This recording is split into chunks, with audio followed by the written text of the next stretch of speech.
Hello, everybody. Josh here with GSA Focus, and today I'm with Cathy Miclat from Vets2PM. And Cathy is coming to us today from Virginia. She is the Director of Career Services over there, a best-selling author, 101 Lessons Learned. There's more to that title, but you'll be able to find that on Cathy's LinkedIn. And we'll give you information later on how to get in touch with her. Just to start things off, Cathy, just tell us a little bit about you and your company with Vets2PM. And also, I'd love to know how you got so many LinkedIn followers. You have everybody on LinkedIn has followed you. Oh, gee. Well, thank you. So I'm Cathy Miclat, and I am Director of Career Services with Vets2PM. And Vets2PM is an organization that helps transitioning service members segue into meaningful, lucrative post-service careers in corporate America.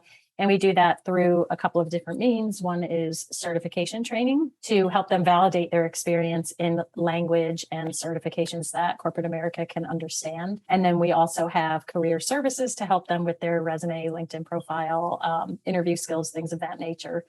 And we also work with companies to help them identify veteran talent or transitioning service member talent through our job board and through our candidate database. And then finally, we do Skillbridge. We're a Skillbridge host where we can help companies. And I know we're going to talk about that in a little while.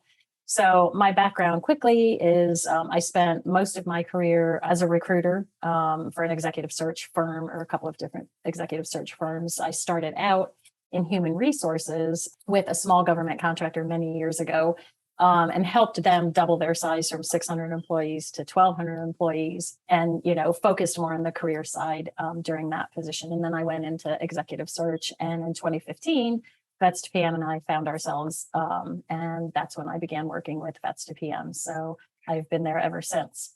As far as my LinkedIn followers, early in the day when LinkedIn really ramped up, a coworker and I had a competition how many people we could get on LinkedIn, and we were recruiters, so it was important for us to have connections on LinkedIn.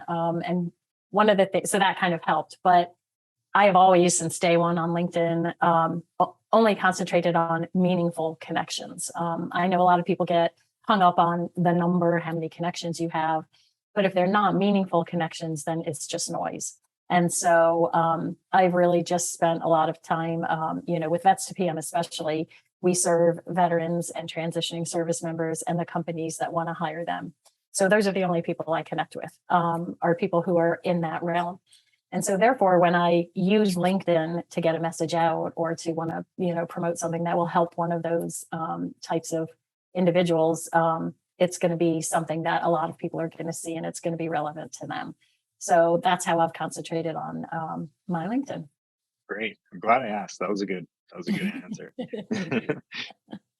All right. So yeah, let's jump in. The first kind of topic I wanted to go over is just your talent services. And it's a really opportune time to actually talk to you. Not only am I being asked quite a bit from customers, small businesses that need more support and they're trying to fill staff positions, but we're also, going through what's called the Great Resignation, and there's talent shortages and all this. So how's the times? How are the times affecting Vets2PM? Is it a good, bad, both? For Vets2PM, it's good because companies need help with finding employees. Companies are struggling from the Great Resignation and everything that's happened in the last couple of years. Candidates are asking for more money because they know their value and they know what's happening in the world. But the big difference for us is we're dealing with people who are coming out of the military, and they're not quite as tuned in to corporate America and the Great Resignation and what does that mean. And so for them, they're not overinflating themselves, just because they know they can. And for companies, if we can help them make those connections, they're getting a professional who helps them with their diversity, but not in the ways that you might normally think. It's more like experiential diversity. They're people that are professionals, but they've been spending their whole time, their whole career maybe in the military. And so that brings a whole host of experiences that are different from people who've been climbing the ladder in corporate America. So for us personally, it's not hurting us, it's helping us with these companies. But I can see how corporations are struggling for all the things that we just talked about. for us, it's an opportunity to help. Great. Yeah. Yeah. What are some of your kind of target markets, or who comes to you most often? I'm sure there's a pretty good spread, but who is it you're typically working with? As far as clients or candidates? Clients. Clients. Yeah, from the side of clients. Oh gosh, we work with all different types of clients. We work with every type of client there is, really, and we have huge corporations that we're working with, and then we have tiny little companies, that just have a small shop somewhere in, Alabama, or something like that. So we don't have just one standard type of company that we're working with. Some are government contractors, some are tech placement companies, some of them are just companies in corporate America, construction companies, all across the board. We work with all different types of companies.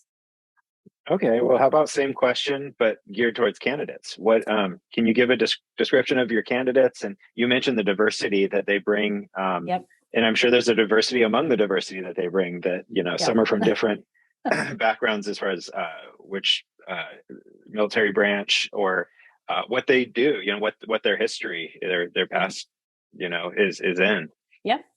Great question. So since Vets2PM has sort of two functions, one of them is certification training. So by far our most popular certification training that we provide is the PMP, for project management. So we get a lot of people coming out of the military who are interested in project management. A lot of them didn't know they were project managers until they hear about us from, a colleague or something like that. And the very brief history on that is our founder got out of the military and really struggled for about 13 years. And while he was struggling to find his niche in corporate America, he was getting a PhD, and he was doing things to better himself. But it wasn't until he landed in a project management position where he realized, wow, everything I did in the military was project management. We just didn't know it. We didn't call it that. We didn't use project management lingo, but that's what we were doing. So that's how Vets2PM started in the first place. So we get a lot of people focused on project management, since we train for the PMP, the CAPM, the Scrum Master, the Agile Certified Practitioner. And then we also train the APHR for human resources. We have a general management certification, the Certified Manager. So we get a lot of people coming to our organization taking that training. So they're focused on PM or HR, general management, what have you. And then because we have our job board and our robust Skillbridge program, we get people from all branches of the military at all levels who come to us because they see job postings or they see internship postings. And that's diversified our database quite a bit. So on the training side, we serve a lot of Air Force and a lot of Army people, because there's a credentialing program through both of those organizations that the service members can use. And then so on the talent services side, we get to diversify our database even more, because we get all the other branches and we get people at different levels and people who aren't necessarily just PM focused, so they're job focused as they are preparing for their transition. So we get people interested in tech positions, technology, like specialist kind of positions, and IT cyber positions and everything else. So so that really kind of diversifies the people we're working with. If I had to encapsulate a candidate or a person that we're helping who's transitioning out of the military, I would say they're 15 years of experience. And this is just an average. We have some on either side of that, but 15 years of experience, people who have kind of bypassed the tactical aspects of work and they're more operational, and they are implementing strategy and involved in implementing strategy from the higher levels. So they're people who are really able to work with every level in an organization, who can motivate junior staff. And in fact, in the military, to be successful, you have to be able to motivate people to do things that are intrinsically against, their nature to do. So that's really important. And then they're implementing strategy from the higher levels. Most of them have, at the very least, an associate's degree. A lot of them have multiple associate's degrees and bachelor's and master's. They get the time in the military to continue their education constantly. So you get people oftentimes with multiple degrees. And another thing in the military that we don't really do well in corporate America is they do formal leadership training. So depending on how long the person's been in the military, there's usually 3 levels of leadership training, junior, mid-level, and then senior. And so they get that training and they know how to lead people, which is really important because we have to learn on the fly in corporate America, but they actually get training to back up, how they naturally do it themselves. Yeah. I could see that helping quite a bit, just for obvious reasons, but is there ever kind of the transition to corporate America from the military? How is that challenging for candidates? I can imagine, because the culture in the military and the culture in corporate America don't have a lot of overlap, it seems. Right. Yes, it doesn't at all. One of the things in the military they don't do is make you apply for and interview for each step of your progression. And so people come out of the military and they're not well versed in interviewing for positions. And that's tough. And that's why underemployment is so prevalent in, people transitioning out of the military. So that's a huge challenge. They have this amazing career, full of professional experience, but they don't know how to convey that, which is partly why Vets2PM started in the first place. If you want to get a PMP and go into a project management role, you need to learn how to speak that language that corporate America can understand. So what we do is we help them, from the training side in that way, but also from the career services side. So we do resume writing, and there are a million companies, a million organizations, a million nonprofits that will help veterans do a resume.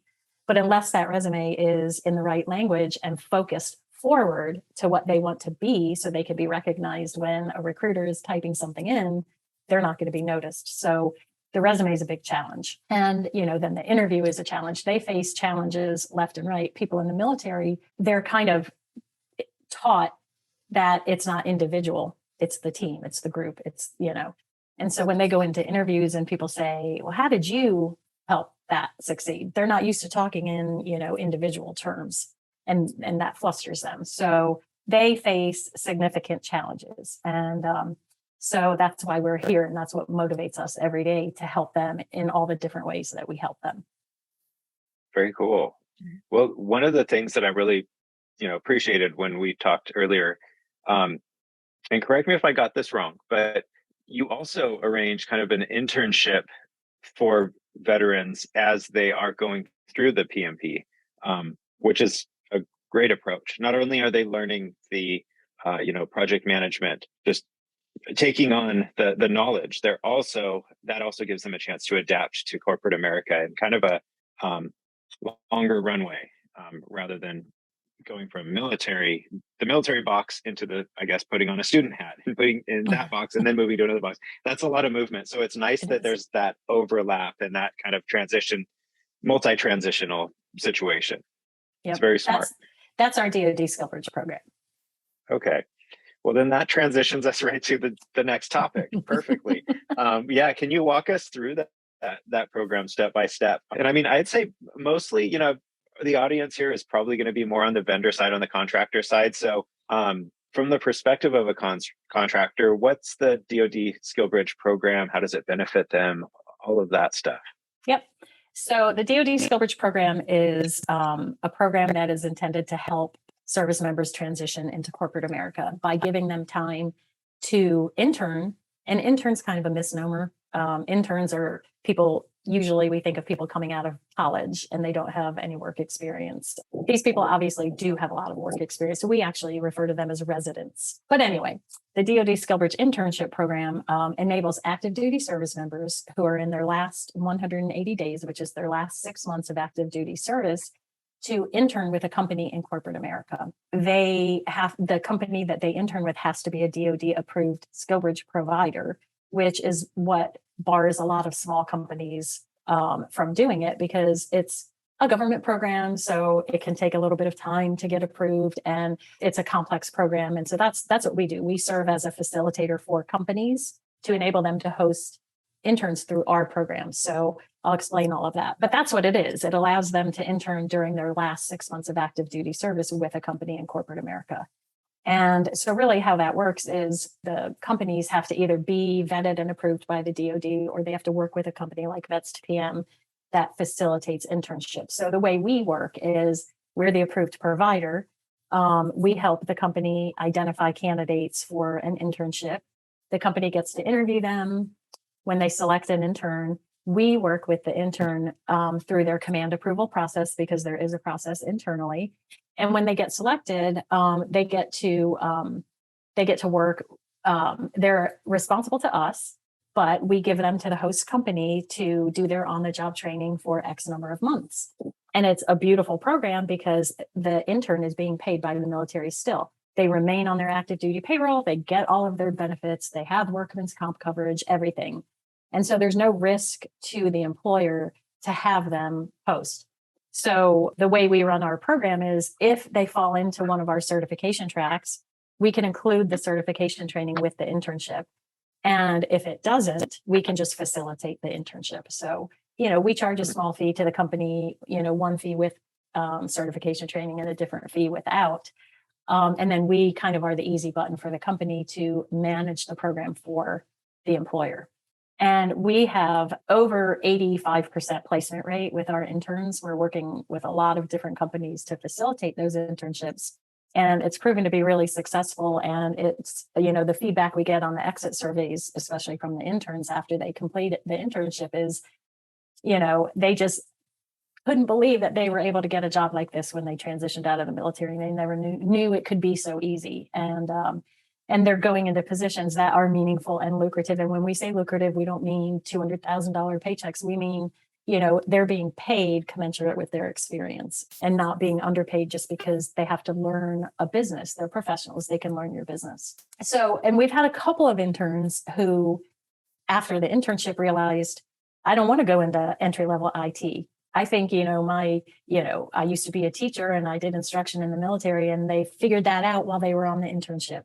So for them, it was a huge success, even though they didn't stay in with the company that hosted them, but they learned while they were still in the military what they really want to do when they get out. And so they didn't waste a year trying to figure that out after they transitioned. The vast majority do go on and get jobs with either their host company or another company in that same industry. And it's a very successful program. So that's really a high level overview. It's complex. It's a government program, but if done right, it works beautifully and really helps a lot of people. That's great. Thanks for going into that so much. Yeah, I learned a lot. I didn't even know. I hadn't even heard of Skillbridge before this. Yeah. So let's talk about your book a little bit. I'm going to read the whole title. 101 Lessons Learned from Helping Military Members and Veterans Achieve Meaningful, Lucrative Post-Service Careers. So it kind of, it aligns really nicely with what you do. Yep. It sounds like, who's it geared towards? Is it geared towards both veterans that are, exiting the military, or is it more towards contractors that are looking to hire, or is it for both? It's really for both. It was initially geared more toward the transitioning service member, and you can see the theme of our mission statement, right, about helping people achieve meaningful, lucrative post-service careers, because that was long before we even started with Skillbridge. The way the book is formatted is it's vignettes basically from 100+ people who have successfully transitioned and their story. And what it was meant to do was to give transitioning service members hope and education on how they can make their transition successful. The military spends a lot of time indoctrinating people into whatever their service organization is and getting them to think a certain way. And the transition out isn't quite so long and in depth. And so people feel lost. And as we know, there's a high suicide rate, although that improved, I guess, recently, I heard. But, it is a daunting task to transition out. So there are people who have successfully done so and wrote their story. And so that gives the service member a lot of information, really, on how they might approach their transition. And, hope seeing so many people who've done it successfully, and information about all the different types of industries they can go into and how those people got there. And they tell their war stories, their interview stories. And, some of them talk about how many hundred of companies or jobs they applied for and didn't even hear anything back. But at least they know that now. I'm not unique if I apply to 100 companies and don't hear anything back. This is just the way it is, right? It doesn't mean something's bad. It just means that this is the way it is. So that's what it was meant for. And, it's also good for companies to read that book because they can hear the stories and kind of learn from them and how they might approach interviewing veterans differently. Because if they know all these stories about all these people's experiences, they can educate their talent acquisition staff. A lot of times companies' talent acquisition staff doesn't even have a veteran on it. So when they get that resume that nobody helped the service member with, and it looks like a bunch of gobbledygook acronyms, they might learn, okay, there's meaning in this. Maybe I should Google a couple of those terms, or maybe I should go find a veteran in the company and ask them to look at it for me, that kind of thing. So I think education is key. The more educated everybody can be, the better we're all going to be.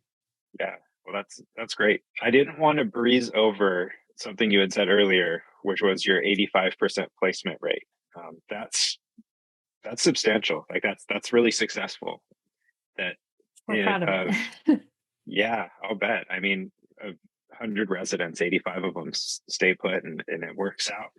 Yeah, and it's not always with the host company. For instance, we have one internship program with an organization that we facilitate IT cyber training.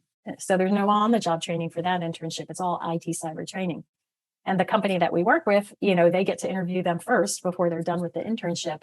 But if they don't have a good match for them at the end of the internship, they're placing with Leidos, they're placing with, all these huge government contractors with really good IT programs, and they're getting jobs that they thought they were only going to, be a help desk level 1 person, and they end up coming, into companies. Some of them are fielding multiple offers because during the internship program, we're not only putting them through the internship, but we're helping them refine their resume so that they can appeal to the companies and getting the right keywords in there to represent their experience. And, something as simple as SEC plus in progress, anticipated date, whatever, it gets the acronym in there. The reader knows they haven't gotten it yet, but that they're studying it.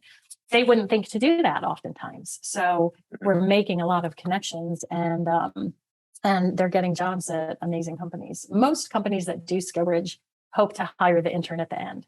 And most interns go into it wanting to be hired by that company. In fact, sometimes companies come to us and say, hey, we met Joe or Jane from, the Army, and we want to host this person as an intern because we're going to hire them at the end. And then they get to onboard that person for 3 or 4 months before they even have to start paying them.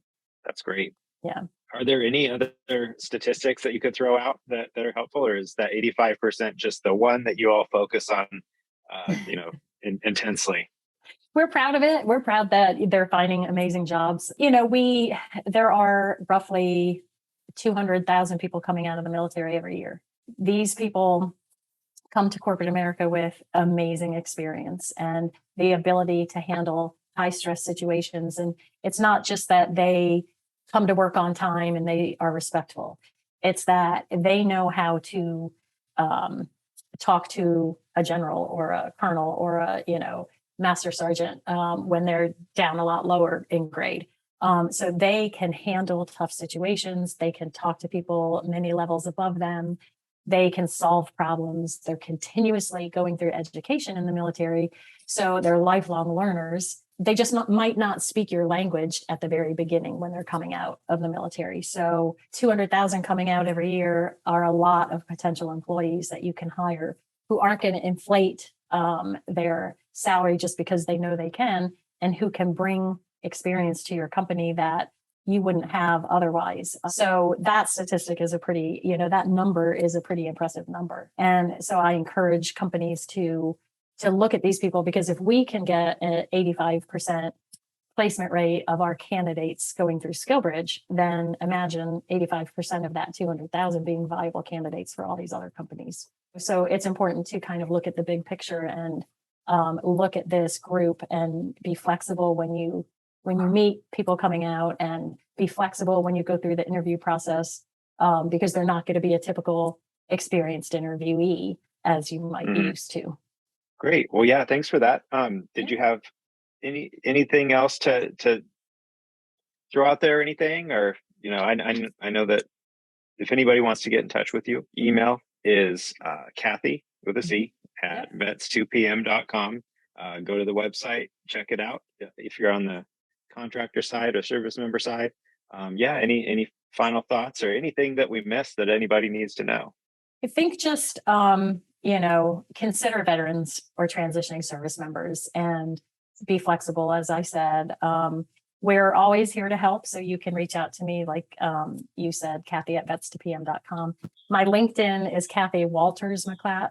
So anybody can, connect with me on LinkedIn. And, we would like to help your organization if you would like to explore the program or just simply have any questions. If you're a service member or transitioning service member watching, we can help you as well. So our website's pretty clear. We've got, training side if you're interested in training or providing training to employees. And then there's the talent services and the job seeker tabs. So, just take a look around. And we also offer a lot of free resources to anybody really, but it's geared toward transitioning service members where they can watch a resume optimization video and kind of learn how to, what's the anatomy of a successful resume, and a lot of other free resources on our website. So there's a lot of information there to help whoever is watching this, and we're here to help.